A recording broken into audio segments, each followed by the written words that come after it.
Roll Already sponsored DMing workshop. I do these every so often, and I am glad to have you all here. So it's kind of a weird format because I've got the Roll20 room up and live, and it's an open drop-in game so people can join right there. But we also have a Discord channel, and I'm streaming on Twitch. If you start having trouble, if you're in the Roll20 room and you start having trouble hearing me or get disconnected, please join the Discord channel because the audio will be a little more reliable. And then the Twitch stream is twitch.tv/therealmortain. And the benefit of watching the Twitch stream, you can do them side by side if you want, is you'll see the DM side of everything that I'm doing, which can be very handy since we're going to be talking about how to set things up from the DM's perspective. So let's get started. First of all, thank you all for being here. I really appreciate it. I'm super glad to have people here at these workshops, so it's great. And I'm going to take a minute to have Eric introduce what is Roll Already and give his little sales pitch for it. This workshop is kind of, I don't know what you'd call it, produced in partnership with Roll Already and in support of Roll Already. Eric, tell us about Roll Already. I was hoping you knew more. Oh no. No. No, thank you. It definitely is in conjunction. Stephanie does all the work, and then I come in and blab for a few minutes, and then I hang out. No, it's a pleasure to meet you all. If you haven't met me before or heard me speak, and real quick, real fast elevator pitch about Roll Ready. What we are is a website dedicated to teaching people how to play Dungeons and Dragons Adventures League. But we also have other interests. We do home brews. There's recent conversation about running other games and things like that. We've expanded in size rapidly over the past few weeks just because of mentions in certain areas, in certain posts, and word of mouth and things like that. But the long and the short of it is that we are a registered company at this point uh, that is definitely not turning any profit, but that's actually a big part of what we do. We do charity fundraising as often as possible. Now we're doing it nearly every game, all the way up to the end of the year for Extra Life. And if you have any other questions in terms of how to play online, you haven't played since second edition, you're having a hard time finding a local game, you want to just meet new people, anything like that. We are a very friendly, very laid back group when it comes to Adventures League. And I'm sure if you've played or gone to any kind of in person Adventures League, sometimes it could get a little tense and things like that. And that's okay because nobody wants to get eaten by a dragon. Nobody wants a mimic to scarf down their halfling. I totally get that. But other than that, if you need, you can absolutely ask me any questions, shoot us an email, come check us out at rollalready.com. And once again, I always thank Stephanie. Stephanie was one of our first members. I find it weirdly serendipitous that that's the case because it was like the first recruitment wave, and Stephanie was like, "I'm in," and and we've been friends since. And I'd love to have any of you just stop by. You all have access to the Discord channel, and I'll be posting it routinely for those who are just joining us.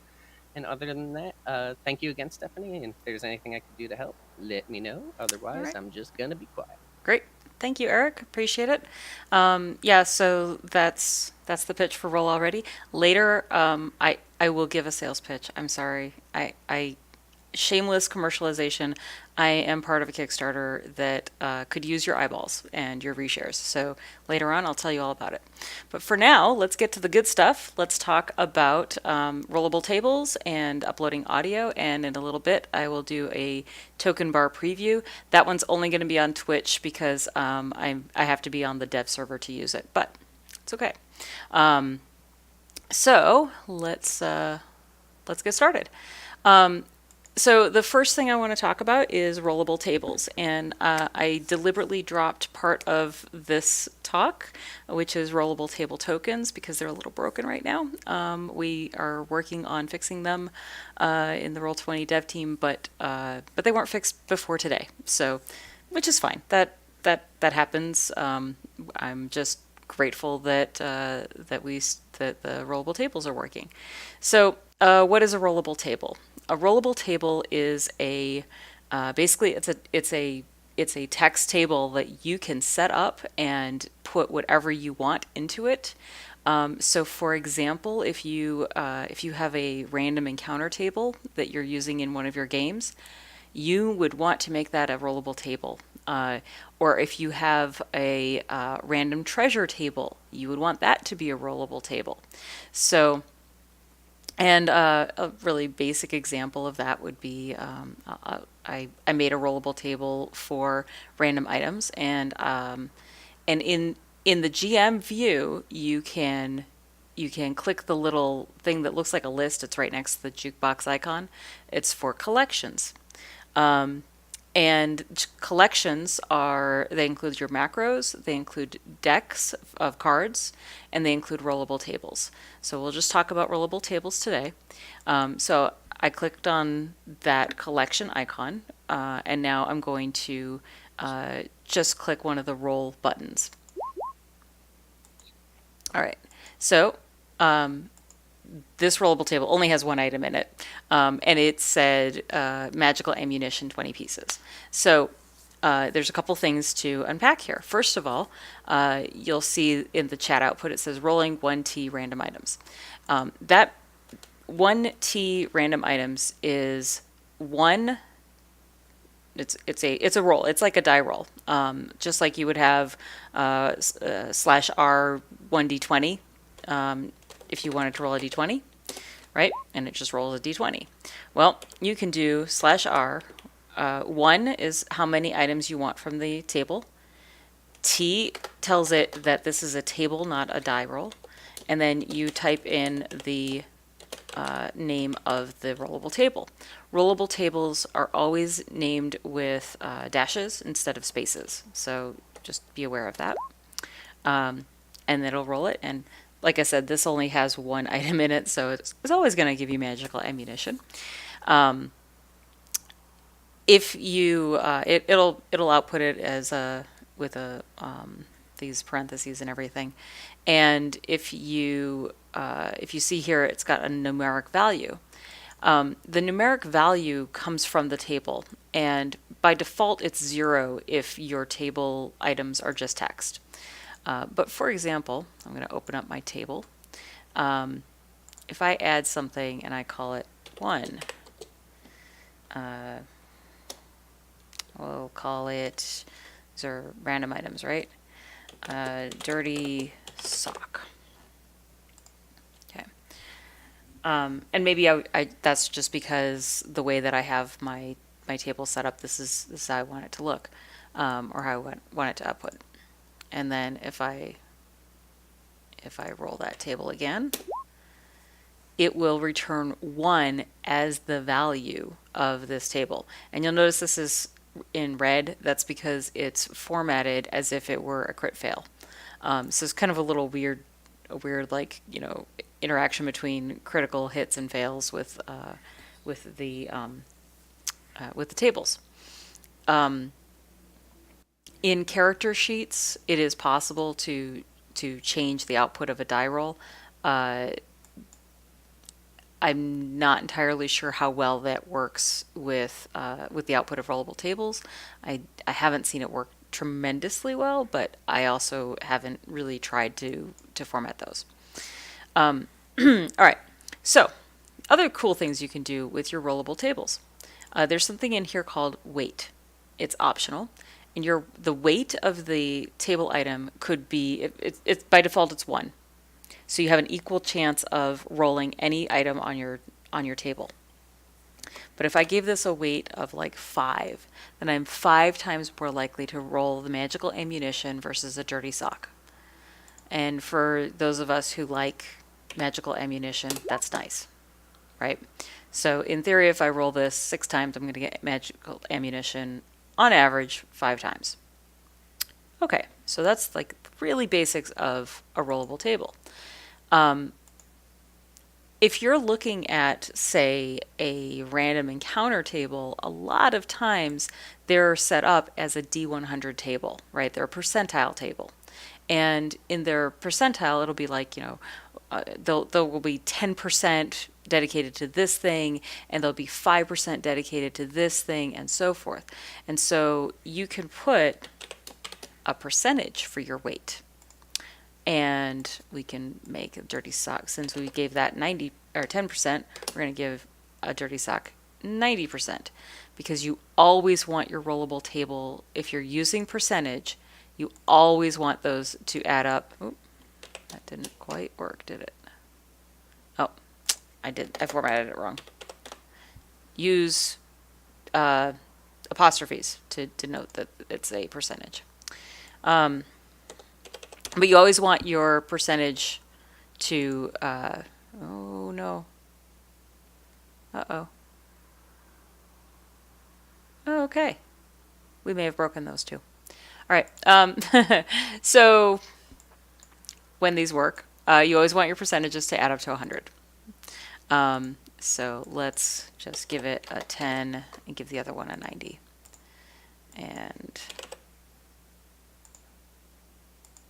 yeah, okay. So, and then your roll. So this one has a 90% chance of it being a dirty sock. So it's going to be a dirty sock a lot. Lots of dirty socks. This is apparently a magical bag of laundry. Uh, and arrows. Or my apartment. Or it's your apartment. All right, so that is the that yes, Riviak, I gave Dobby a sock. All right, so that is the bare basic of your rollable tables. Things you can do with a rollable table, you can add a picture. So if I had a picture of a dirty sock, which I don't, unfortunately, sorry. Nope. Oh, let's see here.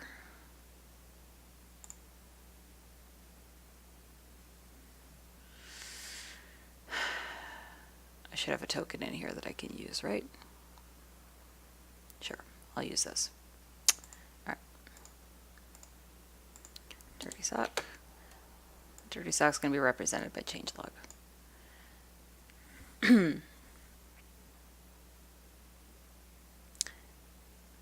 Save the changes, and now we have a cute little icon for our dirty sock. Now when I roll it, it pops up the icon. It's cute. And this can be used for what's called the rollable tokens, which, like I said, they may not work entirely perfectly, but if it's working, you can have it roll, and it'll change to the side that it rolls. You can also select a side. In the the other side has to have an icon for you to be able to select it. Forgot about that. So let's change the magical ammunition to have something. Let's give it, oh, I don't want to give it anything animated because that's the part that's not quite working.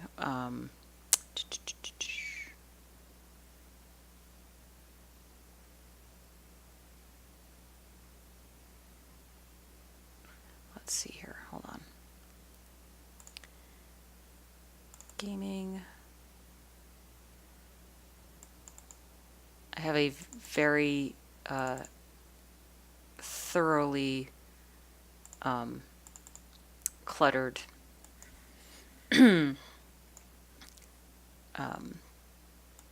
folder for gaming, so I apologize for how long it takes me to find just one image. But all right, so I've got like a little imp here that I've put in, right? So I can save that, and now redrop the token, and I can choose the side. Really handy if you've got like a shapeshifter, or if you're playing a druid who has a wild shape, right? Because you can have the GM set up a whole bunch of tokens, and this can actually be set. So when it starts out, it's set as it gets dropped in as a drawing. And that's so it doesn't have the radial menus and it doesn't have bars and everything. So you can change that by just going under Advanced and select Is Drawing, and now it's a token. And then you can set that to, say, represent a character. So now, if I drop Eric's PC in here, Eric's PC would have a changeable side. And Eric, I think you have edit permission on the. No, you don't. Not at the moment. I'll give you permission on that. All right. Eric, can you change that token back and forth? No. No? If you right click it, you can't change the side? There you go. Can you try it again?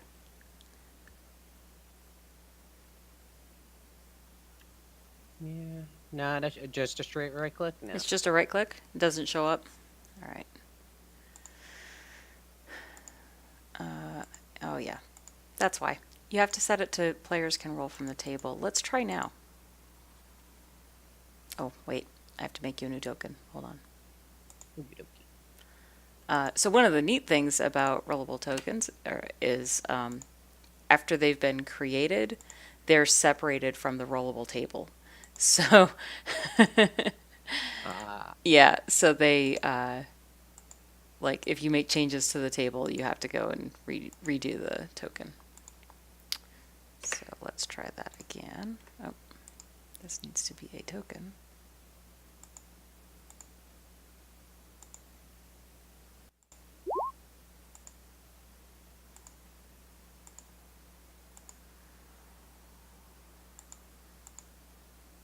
All right, Eric, try it now.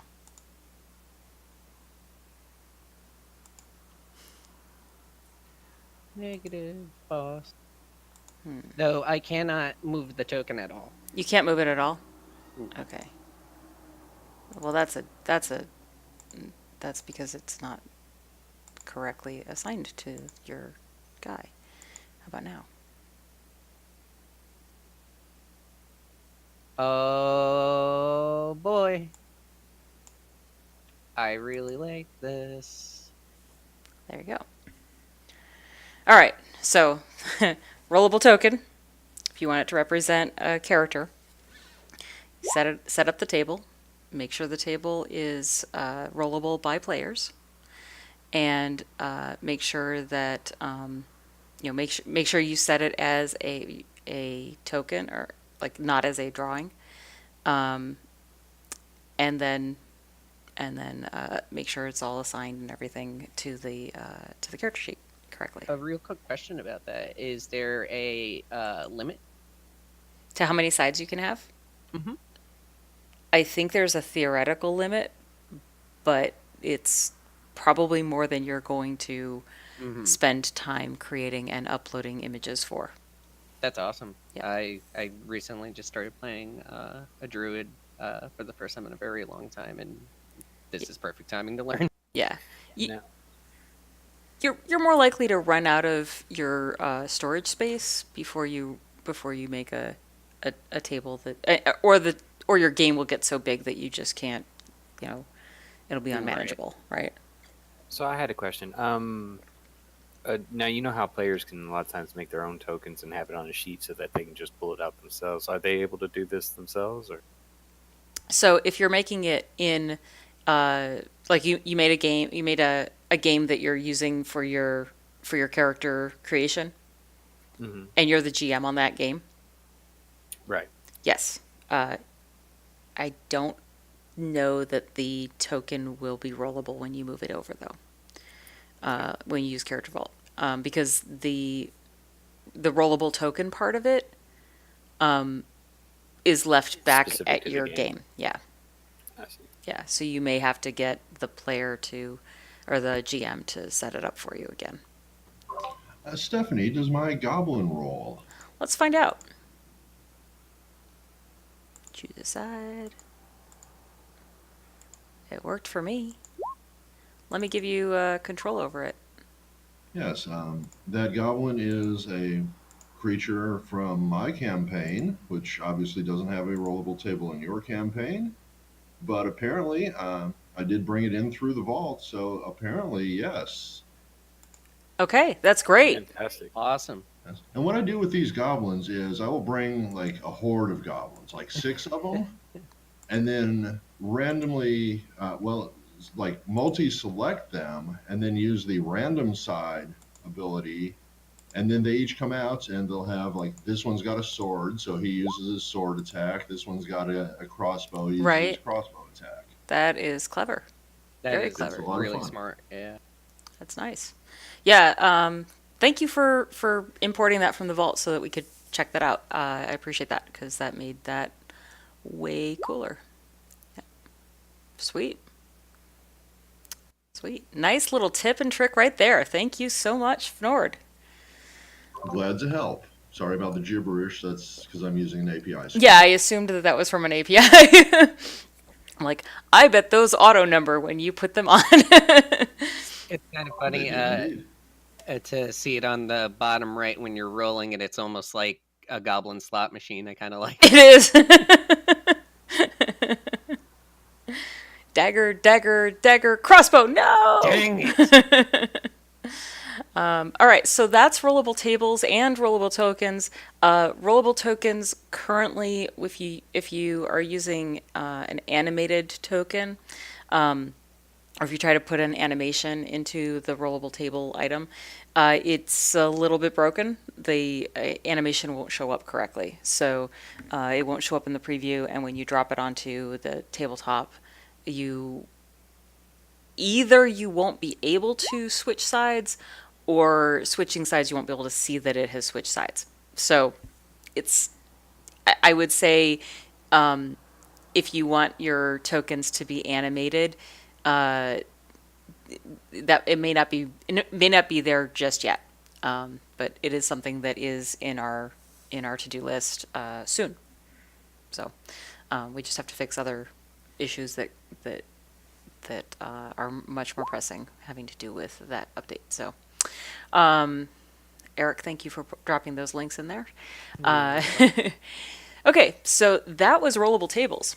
Let me talk about uploading audio. That was the big thing that came out in the last month was My Audio, new feature on Roll20, where you can upload audio and have it play. And this is going to be interesting because we have too many players in this game, because the account that I'm using is my free account. So we have too many players in this game for me to play audio that I've uploaded. And that is basically the living room limit. So in order to not run afoul of copyright infringement issues and so forth, Roll20 has put a cap on how many concurrent users can be in the room while you're playing audio that you have uploaded, and they're using that, a I don't know, common sense argument of, okay, if you could do this in your living room with your friends, then that's how many you can have. For free users, I think it's 6.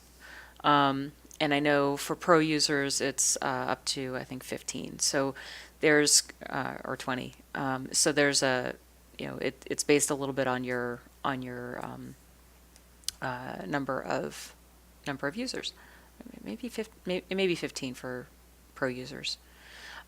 Anyway, so, but I can show you how to do the actual uploading. So we're going to go to the jukebox, and I'm going to select Add Track. So all of the My Audio interface right now is in this Add Track interface, and you'll see that Fanverse, the Fanverse tab, is now gone. R.I.P. Fanverse, we will miss you. And then you just drop your files here to upload. So I will grab my file.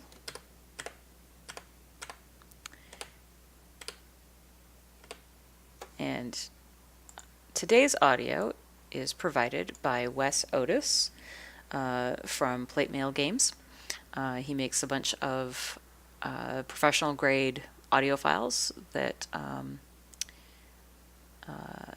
are available for purchase on DriveThruRPG. And I'm going to take a really quick look at... Oh, that's good. Okay. All right. Sorry, I was taking a look at the ugly code in the background because we've had some upload issues, and I'm not sure if this is going to upload at the moment, which would be interesting if it doesn't. So when it's uploading, it's doing a bunch of things, and it takes a long time. So I may actually just like leave this running for a little bit. While it's uploading, it is both uploading to the servers, and it is also encoding it and converting it to an audio format that we're going to store on the Roll20 servers. Oh, it did uploaded pretty quickly. So this was a 9.6 megabyte file. The upload maximum file size to upload at any given time is 20 megabytes. That's for all users. And I know that free users are still at 100 megabytes for their media library. And I'll remind you guys, I am playing as a free user today, so I could hit that cap too. And the Plus users and Pro users just had their limits tripled. So I think Plus users are now at 1 gigabyte or 3 gigabytes, and Pro users are at 6 to give them more room for audio files. I know that a lot of free users are kind of rankle at that, but we did a lot of calculations on that, and the we figured out that for the most part, if you're running about 2 games as a free user, you're unlikely to hit your cap unless they're really big games. If you're running more than 2 games, you just might want to upgrade to Plus. There's a lot more features available, and or delete some of your games. It's most of the free users are players.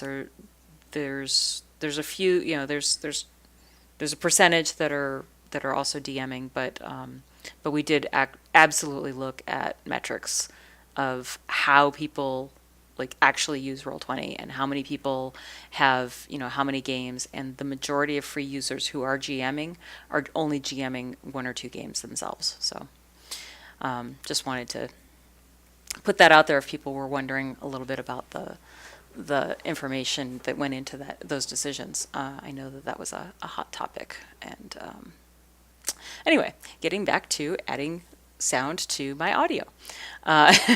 So I can clear this file if I want to, if I don't want it, or if I don't want to see it in the upload window. But the file is now in my library, and from here I can add it to my jukebox. So I could just add it there and it can play. And I'm excited because we apparently have not hit the cap for how many users we can have because it's playing. If we had too many users, I would get a little error message up here. So can everybody, if you're in the Roll20, I don't know if you guys are able to hear it or not, but I know on the Twitch you should be able to hear it. So yeah, that's pretty exciting. You might want to just lower it a little bit. Oh yeah, well, that's a really good point. Let me just drop the master music volume level way down anyway. Oh, neat.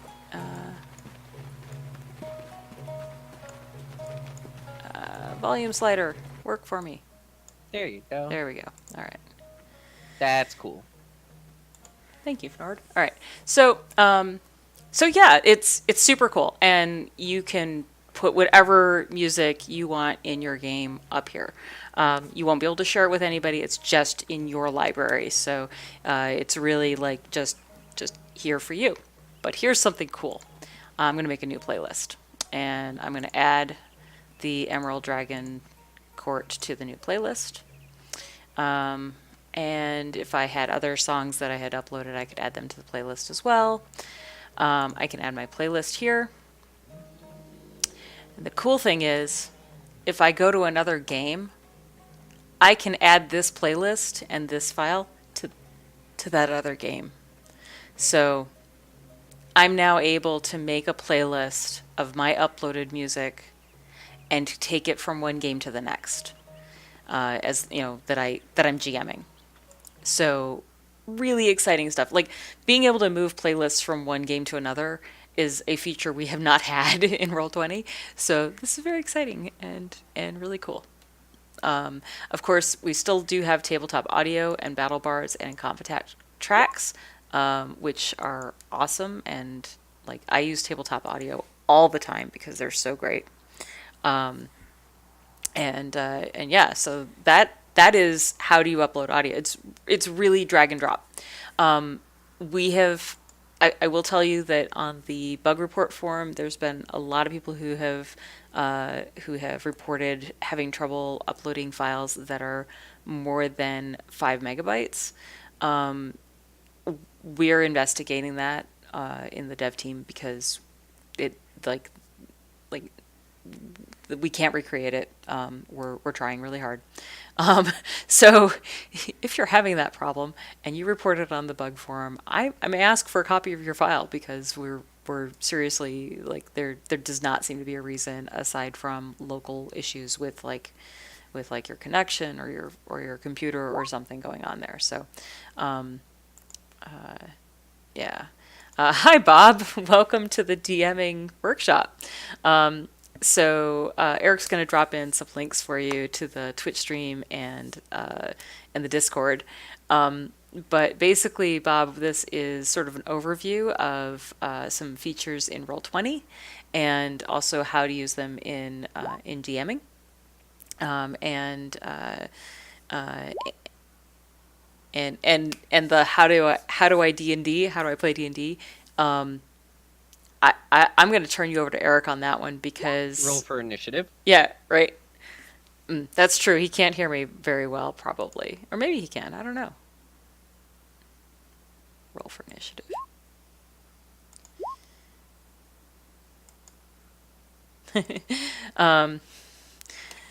Bob, it explains how to.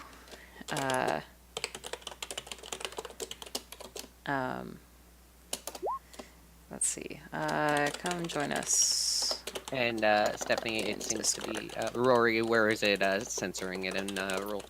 Yeah, and Roll. Well, no, in Twitch, censoring it. It's censoring the Discord link for me, but she does have have a little picture of our Discord address on your overlay for Twitch. Yeah, I do.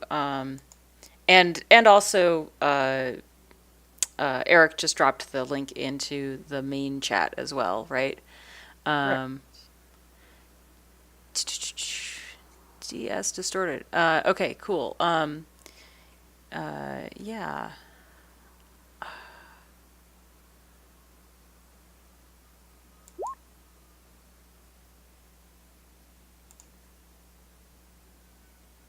Okay.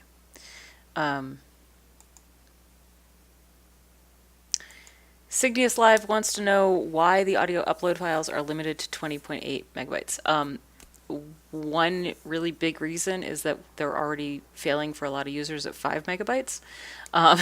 So there's that. And the other, there's a few reasons. And one of them is that we had to put a limit somewhere. And when we looked at, and we did look at a number of files, of audio files and different audio types, and really drilled down and did metrics to figure out like what would be sort of the best bang for a buck in terms of how big of a file could somebody upload. I know there are people with glorious, very large audio files. It's just that we had to put the limit somewhere. the audio file that I just uploaded, which is about 10 megabytes, started out, I think it was at 50 megabytes to start out. It was really, really big. And I compressed it using it to MP3 before I uploaded it. And compressing it down brought it down to under 10. So I strongly recommend that people do that. One of the things, see, on our side, we're going to compress it anyway, and so one of the things that we didn't want was people uploading a gigantic. Well, I'm glad that you haven't had a hard time had difficulty uploading. That makes me feel good. But yeah, we've had a lot of. We worry that people would take like their uncompressed, like raw audio FLAC files or whatever and upload them, and that's just you're going to lose quality, and it's still going to eat up your storage. So it just made more sense this way, to limit it to 20. And yeah, and DS Distorted has also had to cut a few tracks down. Yeah, it's true. I mean, I think sometimes like those limits can be hard, but I think sometimes it's a little bit like when you write a poem that has a form where it's like, okay, this is the constraint that I have to work with. How much can I do with it? So yeah, it's true. We don't need like super hi-fi, I know there are people who have like incredibly gorgeous audio tracks that they want to put up there, and it's just one of those trade-offs, right? So, all right, so let's see. Talked about uploading audio. That's great. We're at 6:37, which is terrific. I'm going to open this up to questions because when I hop over to the token bar preview, I'm going to have to drop out of the Roll20 room to do that, and we'll switch over to Twitch entirely for that part. So, Bob, yeah, well, Bob joined partway through here. So, Bob, I was before you got here, we were doing a demo of uploading the audio. So with Fanburst shutting down, Roll20 used to have this relationship with Fanburst, which is a website where you could upload whatever your audio was, any audio you wanted to. And Fanburst shut down recently, just this week, and when they announced that, we rushed to put out a feature called My Audio. And My Audio lets you upload your own tracks to Roll20 servers and play them in your games. And why not put it on SoundCloud? Because SoundCloud also doesn't let us play through our audio system either. Now, I know there's a lot of people who use SoundCloud and Discord, for example, because there's like a Discord bot that they can do that with, which is great. That's not a problem. But Roll20 has always had this philosophy of, we want you to be able to do it all in our VTT without having an extra thing outside of it. So this is the way to get that functionality still. Yeah, it's true. You can absolutely use any of the Discord bots that play music. If you're using Discord for your audio, that's not a big deal. But that's not. Let me see. That's not something that Roll20 like touches, right? So if you are using Discord that way, great, more power to you. In this demo, though, what I'm showing off is, we've got this available now. There are a number of users who just don't use Discord too, or don't want to. So.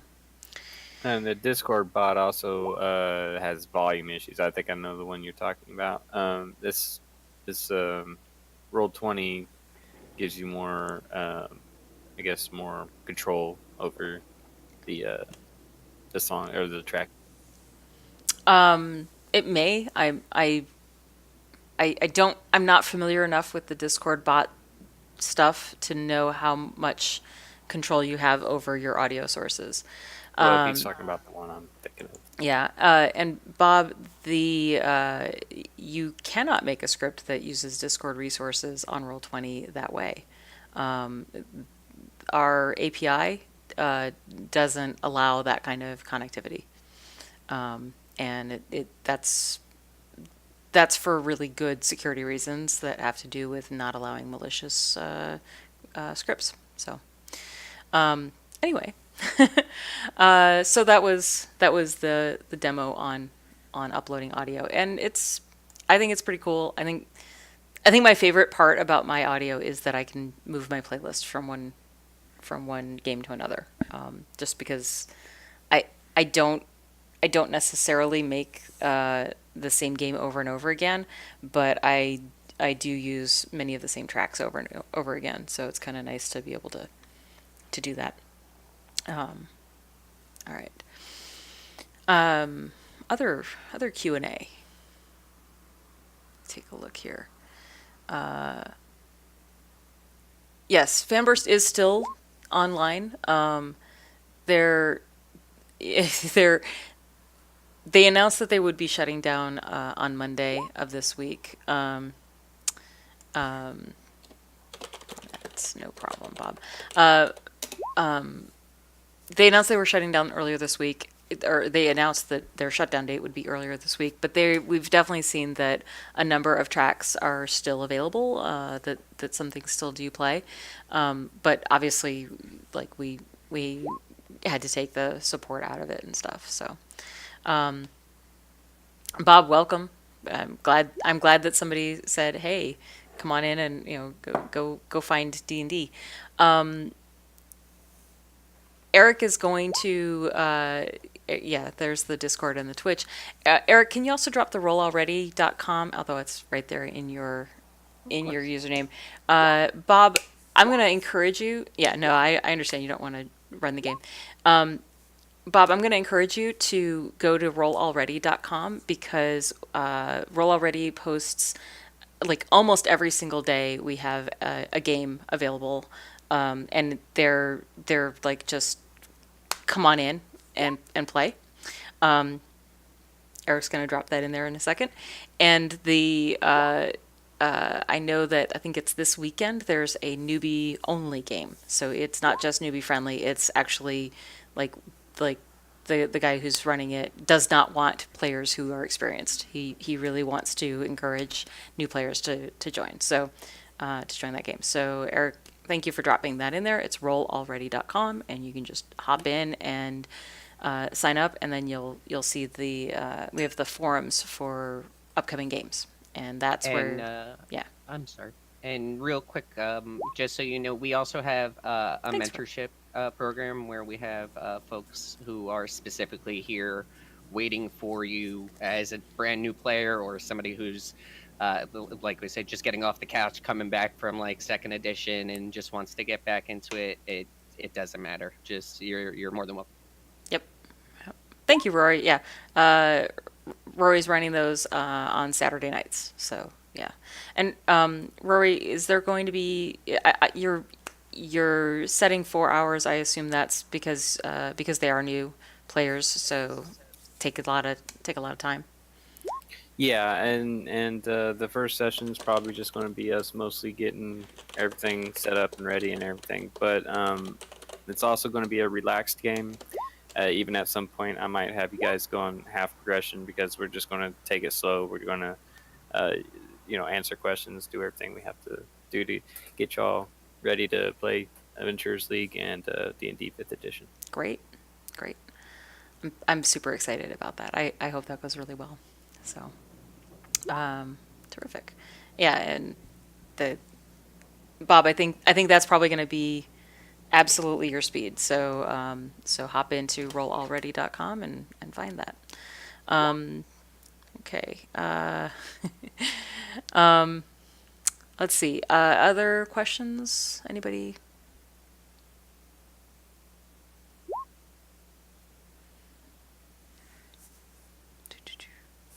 I'm like keeping my eye on the Twitch chat, and I'm keeping my eye on the Roll20 chat, and keeping my eye on the Discord chat. There's like a gazillion chats, right? More chats, please. More chats, please. Okay, cool. All right. Well, in that case, I'm gonna give my sales pitch now. Don't hate me for this. This is for a Kickstarter that I'm involved in. My best friend wrote a game, and it is basically a 70s cartoon mystery adventure game, role playing game, where you play. Ooh, see, now we finally got a good question here. I will answer that question after my pitch. You play characters from like a 1970s mystery solving cartoon with your talking animal mascot. I'm not saying it's Scooby Doo, but it's totally Scooby Doo.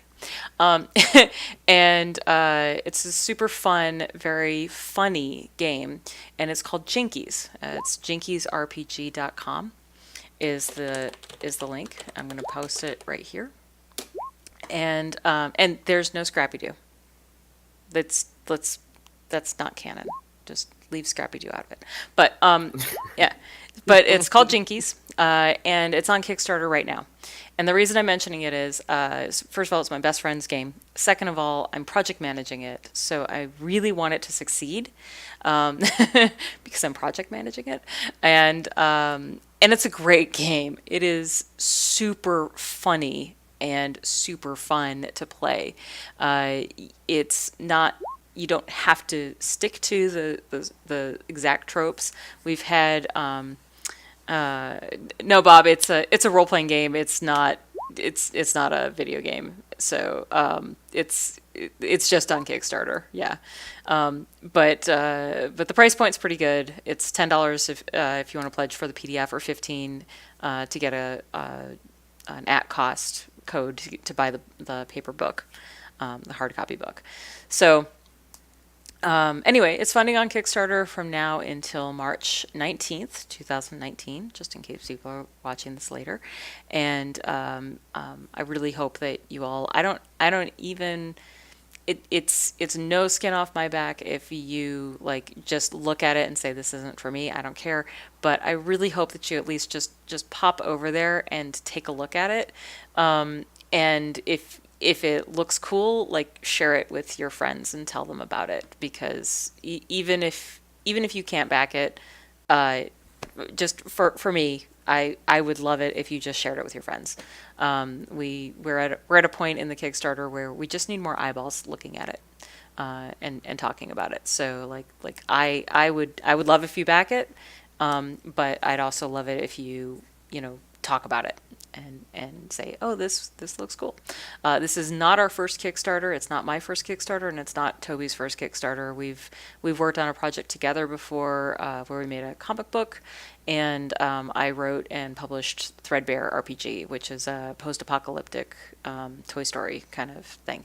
And so this isn't our, like, we're not brand new to Kickstarter or to making games either. So it's just in case you're wondering, like, oh my God, this is like, these people are new. No, we know what we're doing. So we just, kind of had a timing thing, because there's a lot of Kickstarters that launch at the end of February, and we got lost in the shuffle, I think, a little bit. So. All right, thank you for listening to my pitch. Thanatos Requiem asked what would be a good place for building characters. So there is, really, really basic. There's the Charactermancer, which is available in Roll20. And for that, you just if you are the GM of a game, you click the Add Character button in the journal. And when you click over to the character sheet, it says, how do you want to create this character? And you can say, use the Charactermancer. The Charactermancer is a little wizard that just walks you right through the process of creating your character. You can make a character in less than 5 minutes using this. There's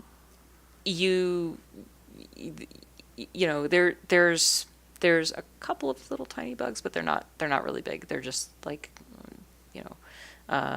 like the feats. If you get a feat, it won't necessarily validate or apply the thing, whatever it is. Like if you got a feat that gives you a bonus to your AC, it might not actually apply that. So you always want to double check when you're done.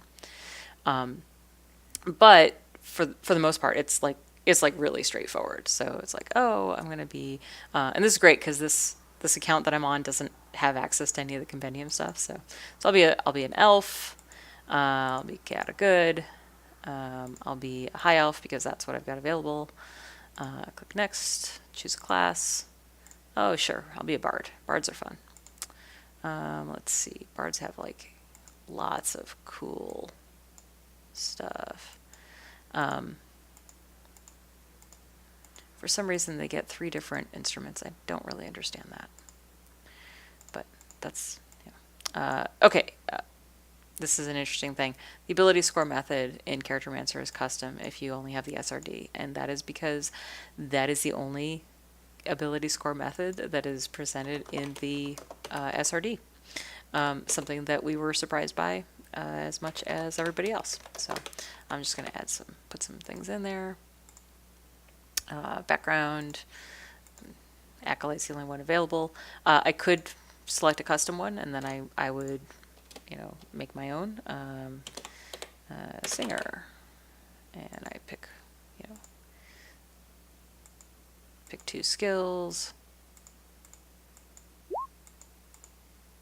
I just posted a screenshot image. I think it's going to wind up getting blocked on Twitch, but if you're inside the Roll20 right now, I took a screenshot of exactly where you can find the Charactermancer settings in the game setting. Thank Yeah, you. it got blocked. Background features, whatever. Safe harbor. I'm too cool to sleep outside.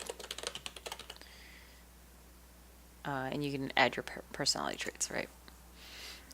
Equipment is, oh, that's interesting. Starting wealth from the player's handbook. I may have to I don't like the assumption that we're too cool. Some of us are just dark elves. And then I can pick my spells.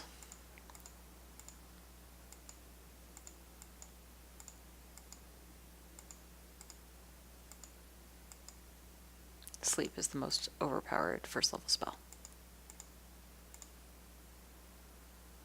I can fill in my bio if I want to. And there's a little review page, and it'll warn me that I didn't pick a language, so I should go back and pick one. Where's my language? There's my language. And then when I pop back over, it builds my character. Just like that. So it really doesn't take very long at all to make a character in Charactermancer. Without Charactermancer, if you just made a character, you could fill this all in by hand. So I'll say I edit the sheet directly. I can fill everything in by hand, which I've done when I've transferred a character over from paper, because that's a thing. Paper still exists. Or I could go into the compendium here and select my race and say I want to be dwarf. And I'll select my class. I'll be a cleric. And I need to select a subclass. So, life cleric. Because clerics get their subclass at first level. And I need to make sure I put in my hit points. That's the bare bones. We'll say I'm a Hill Dwarf. Hill Dwarfs get an extra hit point, by the way.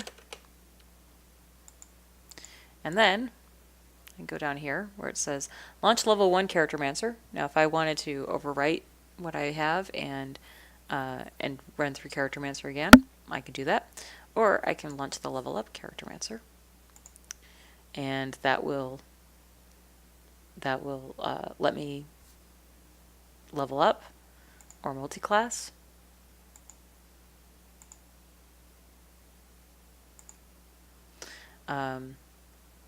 Get features. It tells me what my features are. At third level, I don't get more ability scores, but I do get more. I do get more spells. I get some spells. Okay, review that, and show me my new cleric levels and barbarian level and my hit points, and I can apply the changes. Just like that. Leveling up just took me like a minute. So it's pretty cool the way that the Charactermancer does all of that for you. But like I said, you could just drag things in from the compendium. The 5e sheet is very smart that way. But of course, this is the 5e sheet does this. There's also our official Pathfinder character sheet also has a Charactermancer. And I think the Starfinder sheet has a Charactermancer as well. So, and we just opened up the Charactermancer kind of tools so that other sheet creators can use them to make their own Charactermancers for like a community created sheet. I don't personally know who's doing that yet, just because I'm not as keyed in on the Charactermancers. Is there one for Burn Bright yet? No, I don't think there is. And I think the main reason that we don't have it yet for Burn Bright is still in playtesting. So doing all the programming for a Charactermancer when we know rules are going to change seemed like it'd be better to spend that time on something else. So yeah, and I do know that. By the way, if you haven't played Burn Bright, that's pretty fun. I've played it a few times during playtesting before it went out and then after, and it's just like at least the games that I've played, we've taken it like just over the top silliness. So like we were, I don't know, space salvagers or something, and sports team members. It was quite silly and fun. Is it possible to build a custom sheet? Yes. George, it is possible to build a custom sheet for your players if you are a pro user. If you're not a pro user, you do not have in the drop down for what sheet to use, you will not have custom available in that drop down. But if you're a pro user, you can make a custom sheet. You would need to build in a sheet worker that listens for dragging and dropping from the compendium. Instructions for that are both in, like, you can kind of dig through the character sheet creation forum to kind of see how other people have done it, and there's also some instructions on the wiki. And if you're into programming and code does not terrify you, you can also go into our GitHub and actually like look at our character, like all of our character sheets are available on GitHub to take a look at and check out and stuff. So the GitHub is, I think it's GitHub/Roll20. I think that's it. Let me really quickly grab that link for you. That is correct. I just double checked it. Okay. And let me put that in the /Roll20. It's github.com, right? Yeah. Okay. So yeah, yeah, and that's the thing. Our sheets are open to anybody to work on. So if you have a character sheet that you like, but you want to change it, you want to make suggest a change, you can check out the code and make the change and check it back in. The thing with that is you are better off contacting the person who authored it before you like mess with it too much and say, hey, listen, I'm going to make this change. I hope that's cool. Just because, it's common courtesy. If somebody's put a lot of work into it, they may actually have another way that they wanted to do that or whatever. So,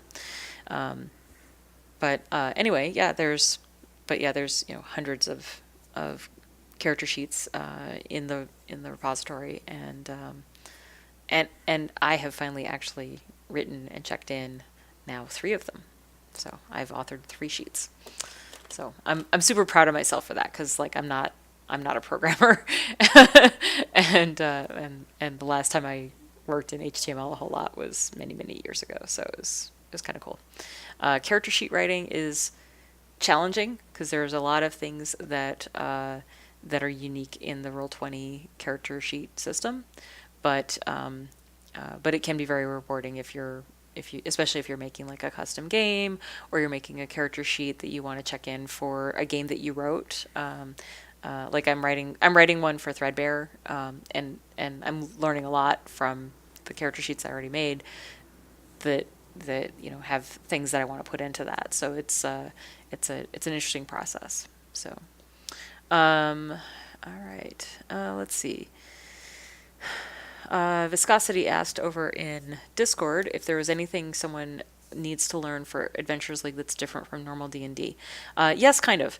And Rory says yes, quite a bit. And my take on that is yes, kind of. There's rules from Xanathar's Guide to Everything about organized play and group, like shared world play, that the Adventurers League has adapted and adopted for Adventurers League play. So how you advance in Adventurers League is different from how you would advance in a home game. So instead of tracking XP, you're tracking advancement points, and they're like based on the number of hours that you play and actively participate in the game, or how long the module is written for. They When you make a character, you always use point buy for Adventurers League. You never use rolling the dice for your attributes, and you never roll for hit points. You always just take the flat number, which is like half rounded up, or half plus 1. So those are a couple of the Adventures League specific things. And yes, thank you, Eric, for dropping that link in there. And you're limited in the source books for your character to the player's handbook, or basic rules, or the SRD, plus 1 additional source book. So, for example, I can use the player's handbook and the Xanathar's Guide to Everything, but I can't also use the Sword Coast Adventurers Guide. So, like, that's kind of how the Adventurers League keeps sort of the power creep from happening. How does one go about running Adventurers League legal games on Roll20? So Adventurers League is very democratic about who can run an AL legal game. If you follow the Adventurers League rules as a GM, and you run the game at home, online, in person, at a convention, at a store, anywhere. Even play by post. Even play by post. I'm in a play by post Adventures League game right now. It's kind of cool. It counts. If you are legitimately with to the best of your ability following the Adventures League rules, it counts. So as a GM, if you want to run an AL legal game on Roll20, you just basically set up your game and either invite people or put up a LFG posting saying, hey, I'm running this game. It's Adventures League. And there you go. If you want the cool Adventures League tag that I had on my listing, then you need to contact somebody who kind of has that authority.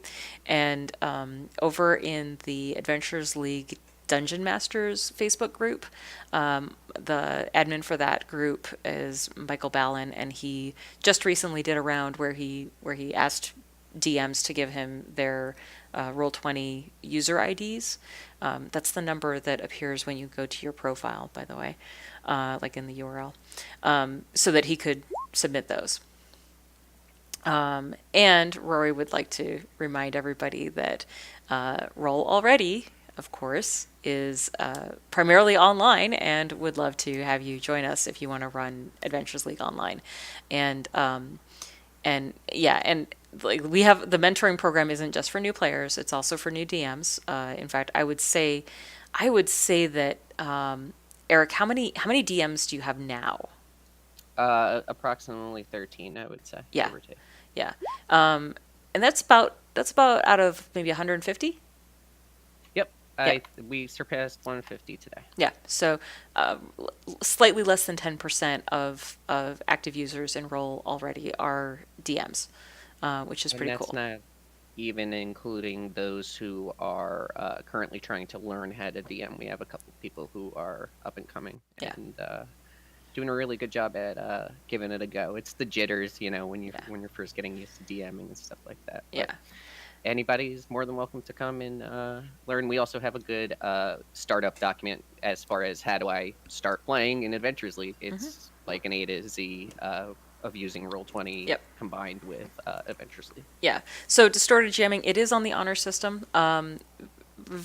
The the ways to get into hot water as a GM in Adventures League is to egregiously break the rules. Like as you said, some GMs have hand waved all the combat to just get people to the loot. That's generally considered bad form. And in Roll Already, at least, we really don't do that because what's the point? We're here for fun. That's yeah. I was We're just gonna say. I we're mean, not here for the speed run to the loot. We're here to. you don't want to use Game Genie on a tabletop game. You're there for the experience more than anything. I Yeah, want loot too, but I want to have a good. yeah, exactly. So yeah, like if you're a DM who you know I usually hand wave the end of combat. I'll hand wave the last couple of rounds because when it's clear that the players have won, that's the you might as well just hand wave. They don't need to track down and kill every single goblin. So let's see at ADGQ 2020. I don't. What is AGDQ 2020?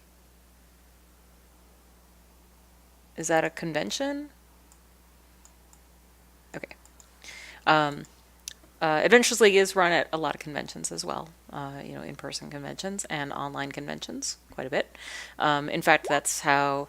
For speedrunning video games, yeah, you might actually see it there. But again, like you wouldn't see Roll Already there because, like I said, it's just not our style.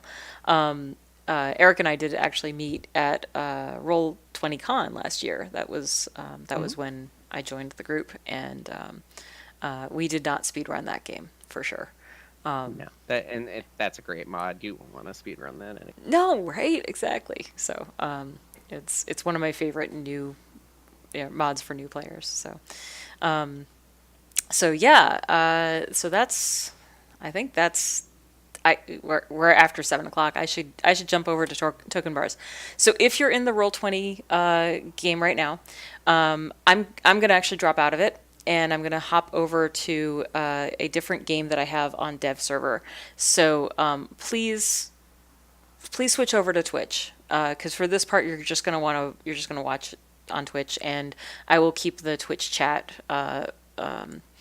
visible so that I'm paying attention to it because otherwise I won't know.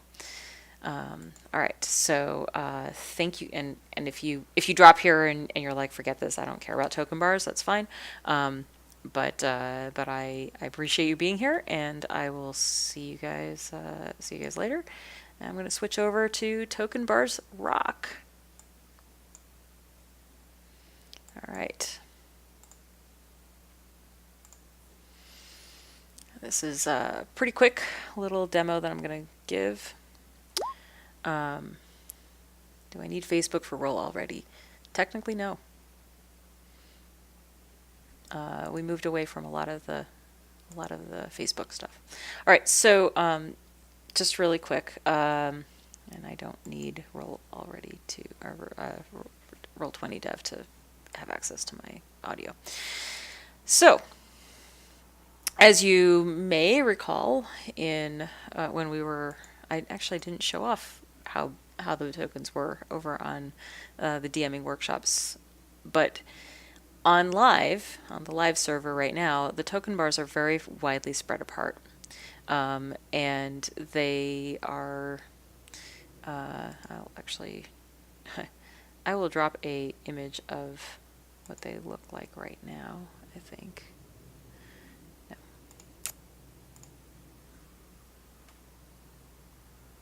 That's fine. Actually, I'm going to switch right back over to DMing workshops and show this to you really quick. It seems like having a before and after is probably a good idea.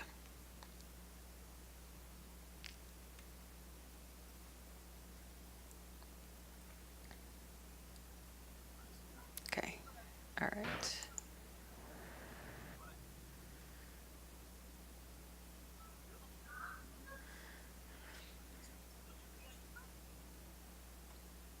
Okay, there we go. So, Fnord's Goblin, you can see the token bars, they're super wide apart, and if I turn on the grid for this page, you'll see that they practically fill up the grid space above it, right? That was an unintended consequence of fixing a lot of bugs that had to do with the token bars. But people didn't like that very much. So, and I'm gonna drop again. Exit. There we go.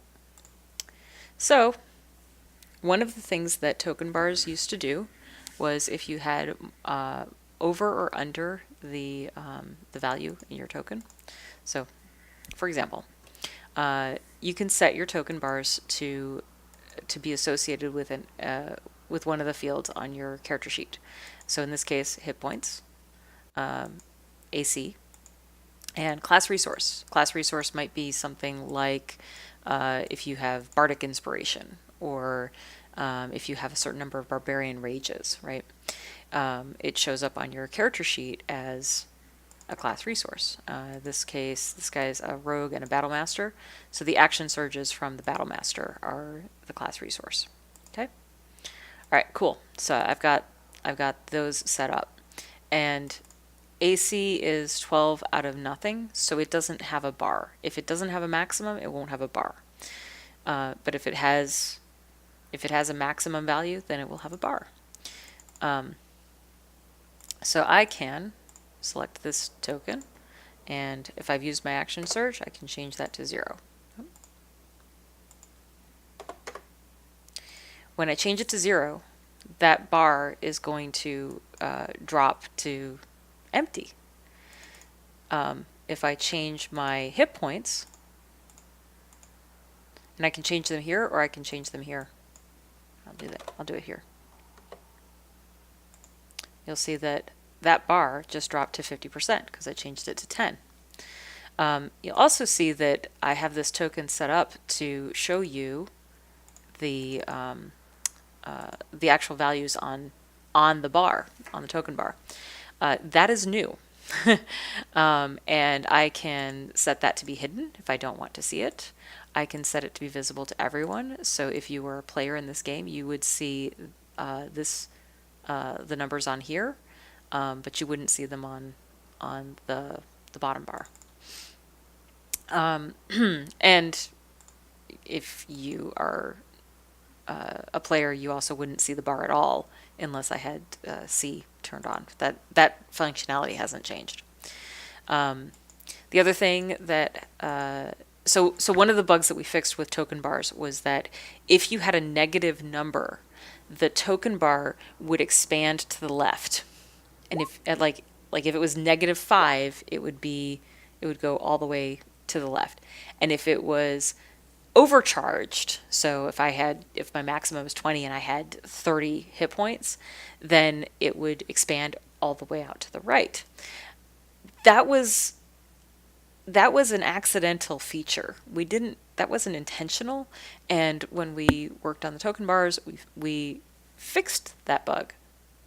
But it turns out everyone was using that as a feature. So that's why there's now this little text overlay. So if you say overcharge your hit points, say I've got 30, I've got 10 temp hit points maybe, right? So it can show this up in the bar, but also if I've even if I've hidden the text, there's a little plus icon that will show up so you know it's overcharged. Same thing if it's undercharged. So maybe I, for some reason, and it could be a game where you have negative whatevers. If I have a negative, then it will show up with a little minus sign in the bar.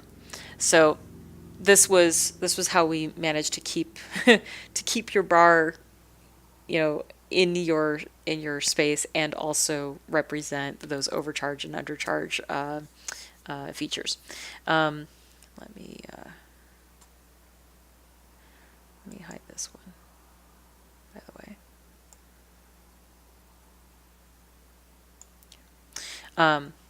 So yeah, so now your token bar has a little more information.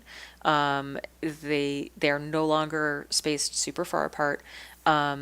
They do overlap your token. The bottom bar overlaps your token, which was something that we had also taken away, and people said, no, I use that all the time. Probably the one thing that is still different from how it used to be is if you say I don't have a bottom bar, I don't, it doesn't have a maximum, so I took it away. The next highest bar will drop down to overlay. So if you're like, I just really never want it to overlay, unfortunately we haven't quite got to the point where you can have it not have something over there. But if you just set it to 0, 0, it'll have the little bar, the little outline for the bar, but you will still be able to see your token. So yeah, that's currently on the dev server, which is why I had to switch over to this game. If you're a pro user, you can preview this, or if you have a friend who's a pro user and invites you to a game that's on the dev server, you can preview it. But for right now, it's just for like the next week or so. Let's see. Yes, Viscosity asks if there's a way to have the tokens come out with the health and other characteristics of the player or NPC that they are dragged in from. Yes, there is. So first of all, let me show you a monster token. Great question, by the way. Let's take let's take an assassin. Drag and drop an assassin. All right, so, okay. Assassin isn't set up correctly for the token. That's too bad. I will show you how to do this manually. So I'll take my assassin token, and it already represents the assassin. So I can give it hit points. I can make bar 2 the AC, and I'm gonna set this current hit points at 78. And bar 3, I don't need bar 3. The assassin doesn't really have another resource that gets used up, so I'll just leave it like that. Give it a nameplate. I'm good to go, right? Now I can go in and edit this character sheet, because when I dragged it in, the assassin was also dragged in as a character sheet. And I could say use select token. Boom. Now, let me delete this token. Drag in my assassin. Already has his bar set up. So once you've set up the bar, if you click that little button under edit on the character sheet, and this is like that main edit tab. This is true for every character sheet in Roll20, no matter what system. Okay, you can be playing Starfinder. This will work. You can be playing Raspberry Heaven. This will work. You can be playing Fiasco. This will work. All right. So you select the token and say use select token, and every time you drag it in, it will have the same settings. Now, if I wanted to change the settings, if I change them on the token, like say I want, I'm going to have it emit light, right? 60 feet of light, which you won't be able to see because I'm not using dynamic lighting on this character, this map, but that's fine. But the next time I drag in the assassin,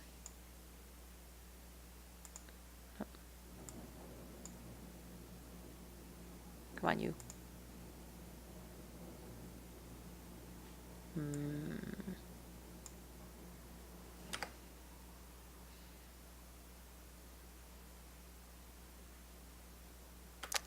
Every so often when I try something and it doesn't work, I have to open up the.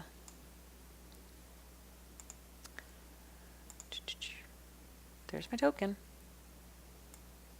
Okay, so it's not going to behave for me right now. Try it. Yep. And then they all triggered at the same time. Gotta love that. All right, but you'll see all four. My poor Zibri is like gonna be in trouble now, right? Because look, he's surrounded. But all four of them dragged in at the same time. So I obviously my VTT had to catch up. But they all dragged in with the hit point set and the and everything set. Now, because those things are all set, if this were a character sheet and I changed the number of hit points on the assassin, then it would change it on the character sheet. So what you do instead is you can go in on the token, which for some reason isn't triggering for me right now, but I'll just reload. It's fine. So what'll happen is I will open up this token. Why aren't you opening? Give it a second to load. Yes, even for people who are experienced on Roll20, sometimes things do not work the way you want them to.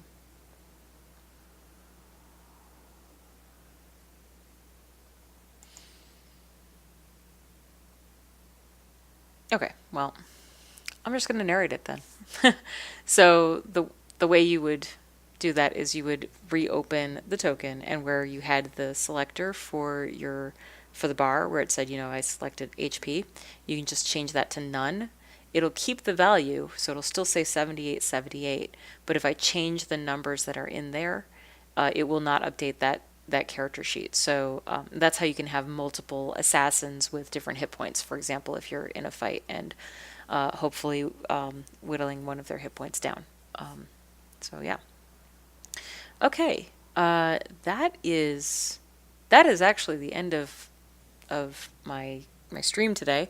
I hope I answered everybody's questions, and I hope you guys had a good time. Thank you. Thank you all for being here and for participating and yes. And Fnord actually posted. I'm gonna copy that link and put it in. I'm gonna see if I can post a link. Yes, I can. Good for me. All right. So Fnord posted in the Discord channel the link to the tokens, to the wiki for linking tokens to journals. And journals is another way of saying character sheets and handouts, by the way. Black asks, do I need to pay $50 for the player's handbook to play? Technically, no. If you want to have the drag and drop capability, including the player's handbook content, then yes, you would want to buy it on Roll20. But as I showed earlier, you can hand enter whatever you want to enter. We do have the SRD content, so like all the spells and monsters that are in the SRD are available already. And I think in the SRD there's usually like one example of each subclass, subrace background. So like there's the acolyte for the backgrounds. There's the life cleric. So there's like one of each available. But if you have a copy of I have the player's handbook in paper, and if I weren't working at Roll20 when the player's handbook came out, then I would be hard pressed to just pony up the extra cash. It is, however, totally worth it, especially if you play a lot. If you are brand new though and you're just starting out, don't buy it for the first couple weeks. Just learn to play. You can learn to play with the SRD, and if the DM has purchased the player's handbook, they can turn on compendium sharing, and that would allow you in their game to use all of those drag and drop things from the player's handbook in Charactermancer or dragging it onto your character sheet. As Fenor just said, purchases only automate some stuff. You can absolutely, if you are patient and don't mind keying stuff in, typing stuff in, you can totally do it yourself. Viscosity thinks it's worth it, so that's good. I think you're talking about the player's handbook. I'm not quite sure. And when is the next planned session like this? The next workshop? I'm not entirely sure. It will probably be. I did the last one at the end of January. I might schedule the next one for the end of March. I am traveling in March though, so I'm a little hesitant because I often go to conventions and then come back sick. So I don't want to schedule it right now and come back sick and have the flu when I'm supposed to be streaming. But I try to do these about once a month now, and trying to kind of build up a rhythm there. So I think that's it for me. Thank you all for being here. If you jumped in partway, this will be up as a video on demand, and I'm also going to put a link somewhere to my YouTube channel because it turns out my previous videos may or may not be accessible all the time on Twitch.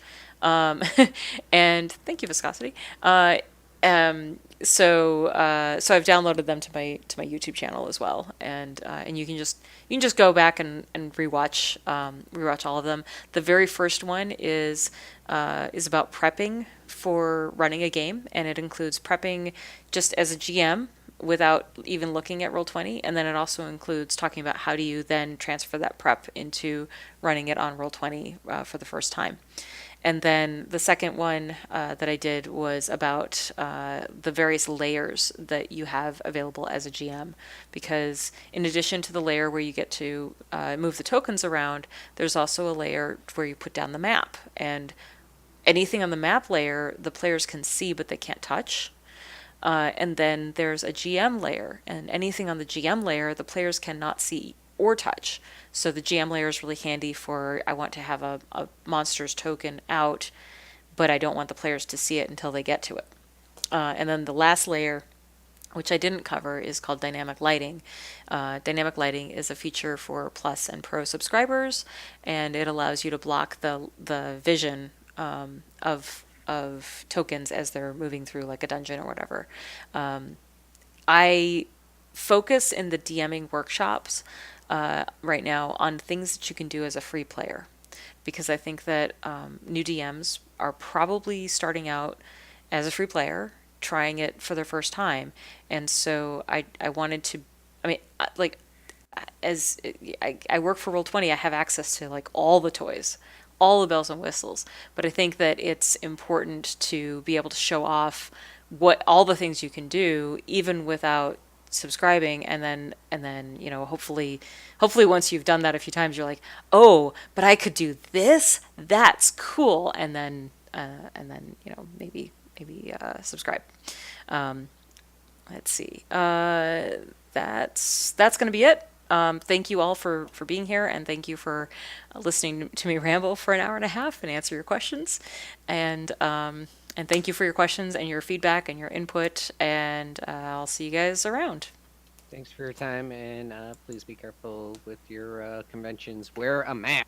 I don't want to wear a mask. I like talking to people, and my real problem is I'm a hugger, so like I go to a convention and I hug do it to yourself. I hug all my friends, and then like I go home and I'm sick, and I'm like, oh, how did I get sick? It's like, no. So yeah. Take Anyway, care. thank you. All right, see you guys.